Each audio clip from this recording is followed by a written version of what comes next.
Hello, welcome to the Awful and Awesome Entertainment Wrap. This is Abhinandan Sekhri. My name is Sucharita. Hi, I'm Trupti. And hello, I'm Veer Khanna.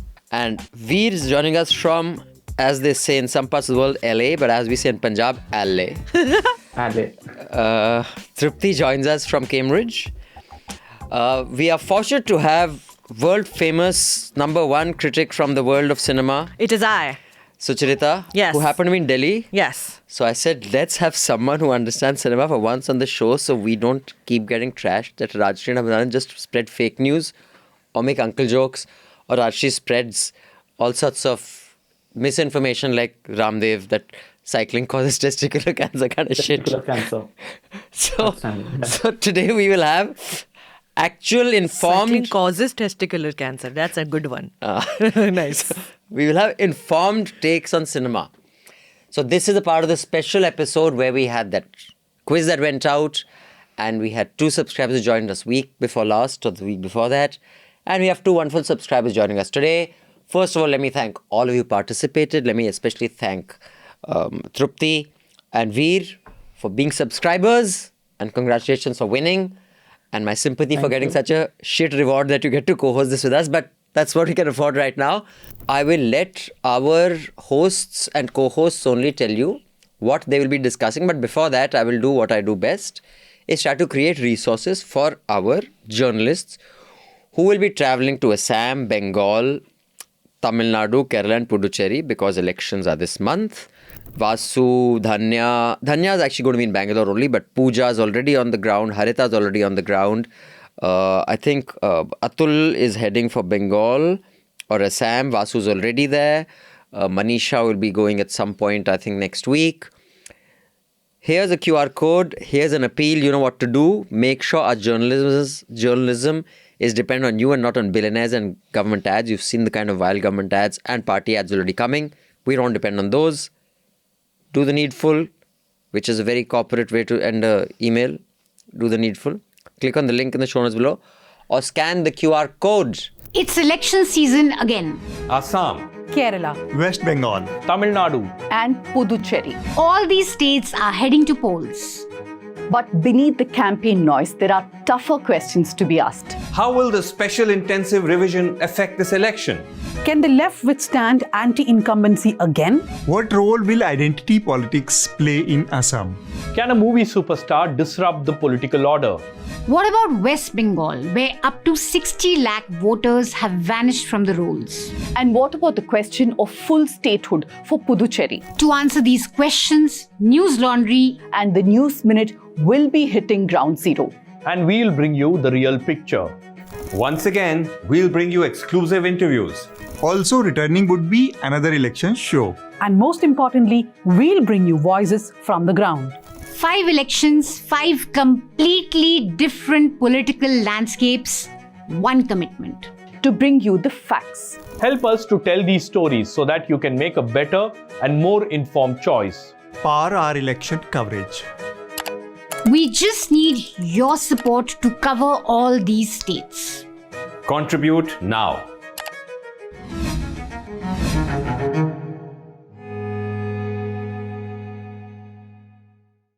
Nothing is more important. Yeah, I have now, something guys. to add also. Yes. To that. Like I've been a subscriber for News Laundry for about 4 years now. So I started subscribing when I was 19 years old. My first ever pocket money that I got, a chunk of that went into subscribing to News Laundry. So no matter how young you are and how many resources you are, smoke a few less cigarettes, have 1 less coffee. You a are week, the you hope can of this subscribe to- country. We need you back in Not India, so man. Yeah, difficult to finish do. your education or whatever you're doing, come back. LA nu chhad tu लुधियाने आ. हाँ, तुम्हें अभिनंदन तेरी plan, ते I'm back इत्थे in load July. है. यहीं पे नौकरी करा के bro, but how nice of you. Very nice. Thanks, man. That's So, let's start with what are we reviewing? What will you talk about? What will Trupti talk about? And we talk about. But Sucharita, you tell us first. So I think there's 3 titles that are up for discussion today. Yes. Primarily, one is Joaquin Tria's Sentimental Value. The other one is Dhurandar 2. And I don't know if you want to get into Dhurandar 1 as well. And then there's a third title that I have not watched. So I do not know what that is. But I'm here to talk about Sentimental Value and Dhurandar 1 and 2. Okay. Whose choice was what? Do you want to go tell us, Trupti, first? Yeah, my choice is How to Get to Heaven from Belfast. It's a comedy thriller caper series that's on Netflix, so I'm excited to talk about that. I see. And Sentimental Value is your choice, Veer? Yes, Sentimental Value, and I also actually managed to get catch a show of Dhurandar in LA, Dhurandar 2, and I have some things to say about that. Why did you choose this to talk about? Tell us about it, and what did you love, hate, find tolerable about it, Trupti? I'm a huge fan of Derry Girls. I have watched it over and over again, and the person who made Derry Girls is the director of How to Get to Heaven from Belfast. Oh. It's directed by Lisa McGee, streaming on Netflix. In signature Mickey style, it delivers a comedy caper thriller and portrays female friendships surrounded by and living in chaos. And this is done through the three central characters. And the story, I should precede this by saying that the story is based in Northern Ireland and London. So it's an Irish series, mostly filmed and based. The story is in Northern Ireland, but then some of the characters live in London, but they travel to Northern Ireland. So it's really extremely funny, and I think it's how many minutes is each episode? It's not like one of those 1.5 hours each episode. That's hard to watch. Yeah, and how many seasons are there also? Because if I'm going to start binge watching something, I need to know that there's enough to get into. Okay. That's a thing. And it's the first season, no? This is just the first season. So naya hai. Yeah, and it finishes there. Like they haven't left it on a cliffhanger to say that. So this is a self-contained sort of show where it's not a series. It's not going to come back for a season 2. It's a self-contained beginning, middle, end. And that's good. And these are girls, right? All of them are girls, right? Yes, this is something that's not to be missed. It's really well made. It's got a gripping story. It's got comedic timing that's done excellently by the characters, delivered so well. I think it's a must watch. What is the name for a film like that, Zindagi Na Milegi Dobara, which 3 of them go to Spain, right? Yeah. Farhan, Hrithik and... Buddy film. Abhay, they all. Yeah, those buddy film types. Road trip comedy. Yeah, so... there've been a few like that about like Mad Dogs or Ground Dogs or whatever it is. Yeah. Have there been any with like women, we with were girls? going to get one from the same production house from Farhan Akhtar. He was going to direct one with Katrina, Priyanka and Alia. They took a photo. They announced it 4 years ago. That dream never came true. Yeah. It never happened. What was it called? Jile Zara. Jile Zara. So it was going to happen. Now you only make films if it has Pakistan or any of the gods or bashing Muslims. Those are the only films that are allowed to be made in Bollywood. So forget these. But I will say for this genre of films, I know it was appreciated by a lot of people, but I really thought it was and many people will disagree with me. I think it was a fun watch. Yeah. Like any Bollywood film. But it was the most inauthentic representation of buddy, of a guy group. Really? For me, it was. Really? I loved it. I like the film, but it was not Dil a Chahta Hai doesn't ring true to you. No, it doesn't. Why? Dil Chahta Hai also or just Zindagi Na Milegi Dobara? Dil Chahta was... I think Dil Chahta was a little closer, maybe a bit better. Realism? Well, not realism, but yeah, a little more authenticity. But Zindagi Na Milegi Dobara was... Is it just because you've never gone to Spain with your boys or like angur khatte hain ho raha hai wahan pe ki kya? Maybe we're going to Costa Rica. Well, so no, but I don't know Abhinandan, man. I don't know what he's done in his life. I have no idea. I thought it's fantastic. I loved Zindagi Na Milegi Dobara is also the first film I ever watched in a theatre. Zindagi Na Milegi Dobara, I liked it, but it was kind of one of those unreachable movie plots. Like you couldn't relate to anything. The people were so rich, unke problems ही अलग थे. Cute है यार. अभी आप मुझे ऋतिक रोशन दिखा दोगे बंडी पहन के और इतने फेट एब्स के साथ स्पेन में घूमते हो, मुझे कोई दिक्कत नहीं है उस फिल्म से. नहीं यार, मैं कितना रोया था in that scene with Nasiruddin Shah where he tells him saying, why didn't you ever reach out to me? So sweet. Broke me, man. So nice. Fantastic. And also softness, right? I forgot about that scene. Yeah, I've completely forgot. We don't see about that. soft men in films anymore. I think we do. Where? I don't know. Somewhere. Softness in masculinity is disappearing rapidly, if it still exists. I don't know if it does. But yes, you see it in like an indie film, right? A film that's won at Sundance will be about 2 gay boys That's discovering each other. That's not to say you don't see a lot of crying men in public life otherwise.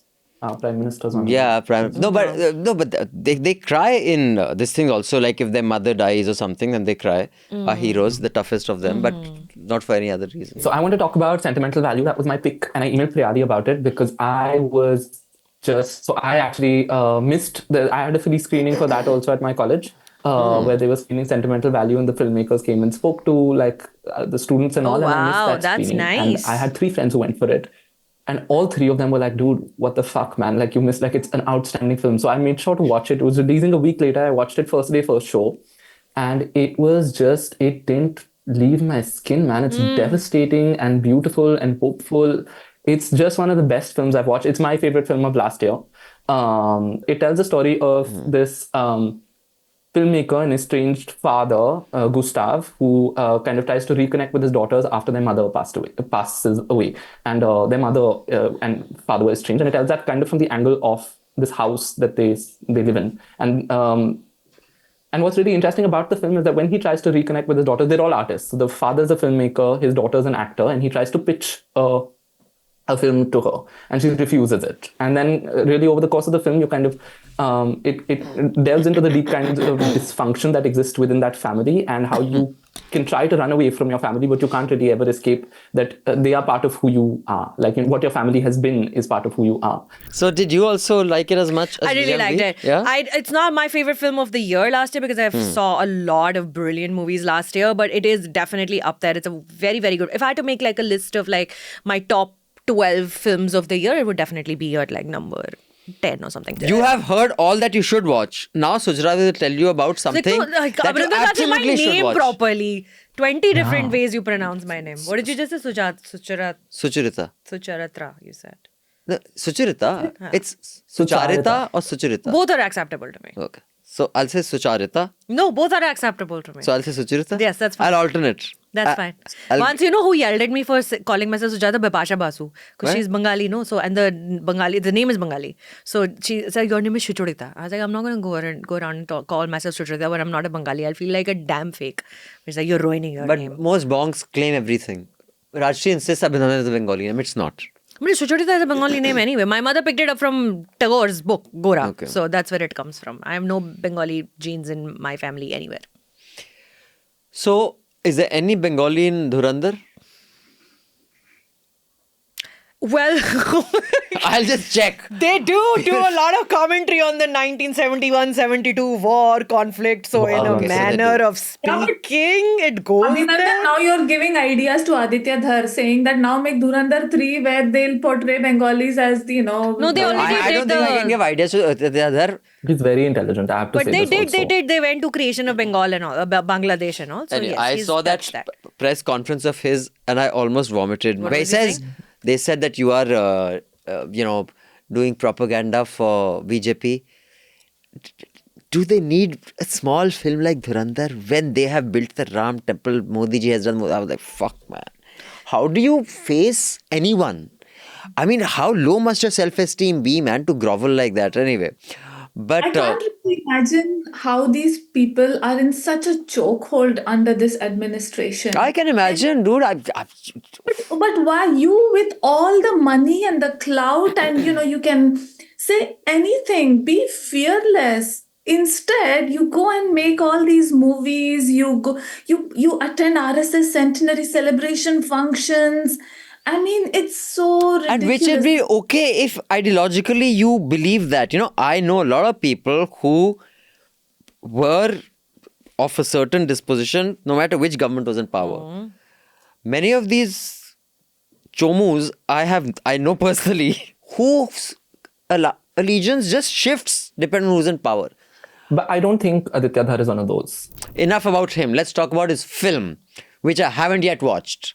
Dhurandar Part 2. दोनों मैंने देखी. पहली वाली देखी मैंने. देखी थी पहली वाले के बारे में क्या विचार है आपके? वो मैंने आपका पॉडकास्ट देखा नहीं, माफ कीजिएगा. तो छोटे में बता दूंगा. I did not like it. Okay. Although many people who did not agree with it politically thought it was a fun film to watch. Yeah. I did not. Yeah. I think also I've become less tolerant of films as I've become an old grumpy man. Yeah. And like I said, I used to watch trashy films like a Sanjay Leela Bhansali film. I mean, I thought they had shit dialogue. They were such, I mean, it was so basic and pedestrian in its, emotional quotient. But I would watch them once, twice, thrice because every 8 to 10 minutes there was a spectacular song. Yeah. Which I would sit back and enjoy. What dancing? What dance? What choreography? Upar wala shot is do la re do. Yeah. Very enjoyable. So I could watch, like I've always said, for me, he's a crappy writer. But he's a great project manager. You give him a project boss, ye hai project. But don't look at it as cinema. Look at it as a spectacle. Like Moulin Rouge, for me, was a spectacle and it had writing. It was it's a film that I love. I can go back to it again and again. Sure. Now, this film had fucking one item song which came at 2 hours, 25 minutes, which was very nice. That ding, ding, ding, ding, ding, ding, ding. Shararat. Well, great Shararat. song. Fantastic song. Yeah. But dude, I sat in Hum. Fucking Jumma Chumma came in the first 7 minutes, dude. You were happy. You know? So, I was like, ना इसमें item song है. एक है, 3 घंटे में आता है.